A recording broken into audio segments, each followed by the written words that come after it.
Pernah nggak sih kalian pas lagi gerah nyalain kipas angin, terus bengong ngeliatin baling-balingnya sambil mikir, kenapa ya muternya selalu ke kanan?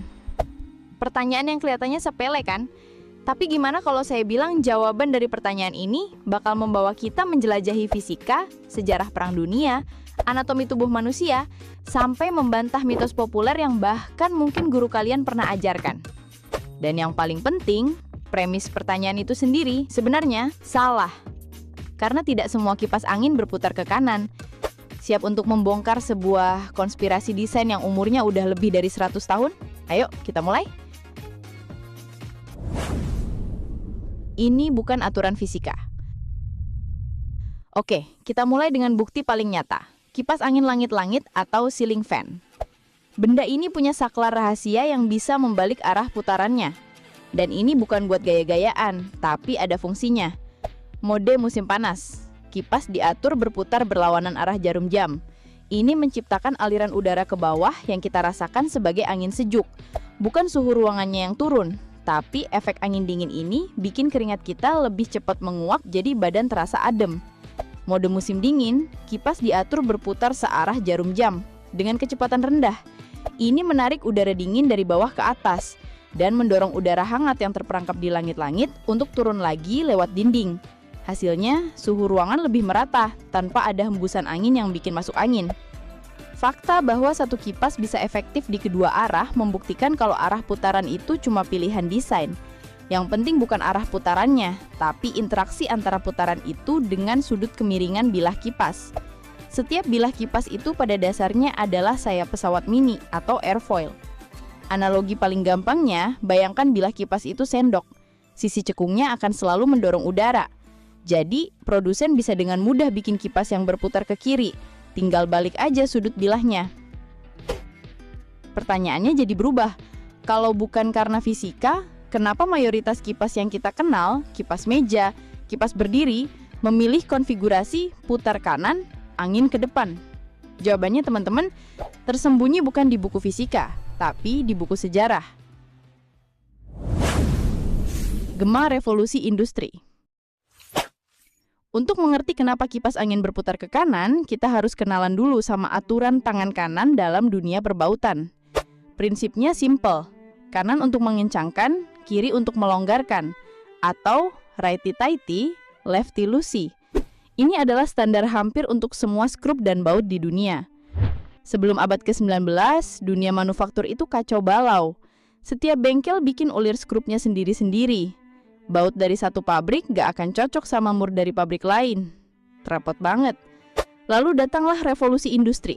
Kebutuhan akan suku cadang yang bisa ditukar-tukar jadi sangat mendesak, terutama untuk militer. Bayangin, tank atau senapan rusak di medan perang, tapi baut penggantinya harus dibuat khusus. Bencana. Insinyur seperti Joseph Whitworth di Inggris dan William Sellers di Amerika akhirnya menciptakan standar ulir skrup. Puncaknya setelah Perang Dunia Kedua. Sekutu membuat standar global yang kita kenal sekarang. Terus, apa hubungannya sama kipas angin? Motor kipas angin ini dirakit pakai puluhan komponen standar tadi. Jauh lebih murah dan efisien bagi produsen untuk pakai motor dengan putaran standar, searah jarum jam, daripada merancang motor khusus yang berputar terbalik. Jadi, putaran kipas angin di kamar kalian itu adalah gema dari keputusan historis yang dibuat untuk memecahkan masalah logistik perang dan efisiensi pabrik seabad yang lalu. Kita didesain untuk memutar ke kanan. Oke, standarnya putar kanan, tapi kenapa dari awal milihnya kanan? Kenapa bukan kiri untuk mengencangkan? Jawabannya ada di tubuh kita sendiri. Sekitar 90% manusia di dunia tidak kidal. Dan secara biomekanis, tangan kanan kita lebih kuat saat melakukan gerakan memutar searah jarum jam. Gerakan ini disebut supinasi, seolah-olah kita lagi megang mangkok sup. Gerakan ini menggunakan otot bisep, salah satu otot terkuat di lengan. Sebaliknya, gerakan melonggarkan atau berlawanan arah jarum jam disebut pronasi. Dan ini menggunakan otot yang lebih kecil dan lemah. Jadi, para perajin zaman dulu secara intuitif memilih arah yang terasa paling kuat dan alami. Teknologi kita adalah cerminan biologi kita. Kalau saja mayoritas manusia itu kidal, kemungkinan besar seluruh dunia mekanis kita akan berputar ke arah sebaliknya. pengecualian yang membuktikan aturan. Tapi para insinyur itu cerdas. Terkadang mereka sengaja melanggar aturan putar kanan ini demi satu hal yang lebih penting, yaitu keselamatan. Contoh paling relevan, mur pengunci bilah kipas ini.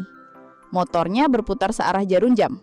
Karena inersia, ada gaya reaktif pada mur ke arah sebaliknya, berlawanan arah jarum jam. Kalau pakai mur standar, lama-lama mur ini akan kendor dan bilah kipasnya bisa terbang. Bahaya. Makanya mur ini pakai ulir kiri. Jadi, saat kipas beroperasi, mur ini justru mengencangkan dirinya sendiri. Contoh lain, pedal sepeda sebelah kiri. Ini juga pakai ulir kiri untuk mencegah pedalnya lepas saat kita goes, karena ada gaya fisika unik yang disebut presesi mekanis. Pengecualian-pengecualian ini membuktikan kalau arah putaran adalah pilihan rekayasa yang sangat diperhitungkan. Membantah mitos efek Coriolis. Tunggu dulu, pasti ada dari kalian yang mau nyeletuk, bukannya ini karena putaran bumi kak, efek Coriolis. Mitos, salah besar. Efek Coriolis itu nyata, tapi efeknya hanya signifikan pada skala yang super besar, seperti menentukan arah putaran badai topan atau arus samudra. Pada skala sekecil wastafel atau kipas angin di kamar, efek Coriolis ini kekuatannya jutaan kali lebih lemah dibandingkan faktor lain, seperti bentuk wastafelnya, atau sisa mengadakan air saat kita cuci tangan. Para ilmuwan butuh kondisi laboratorium yang super ekstrim hanya untuk mendeteksi efek ini pada skala kecil. Jadi, lupakan mitos ini. Arah putaran kipas angin Anda tidak ada hubungannya dengan rotasi bumi. Kesimpulannya, jadi mengapa kipas angin berputar ke kanan? Jawabannya bukanlah satu hal, tapi sebuah simfoni yang indah dari fisika aerodinamika yang menjelaskan bagaimana udara bergerak, sejarah industri yang menetapkan kenapa putaran searah jarum jam menjadi standar, biologi manusia yang menjelaskan kenapa standar itu yang dipilih, dan rekayasa keselamatan yang menciptakan pengecualian cerdas pada aturan itu. Lain kali saat kalian menyalakan kipas angin, kalian tidak hanya akan melihat sebuah alat pendingin, kalian akan melihat sebuah artefak sejarah, cerminan tubuh kita, dan puncak kecerdasan rekayasa manusia yang tersembunyi di depan mata. Gimana? Pikiran kalian jadi ikut berputar? Coba tulis di kolom komentar.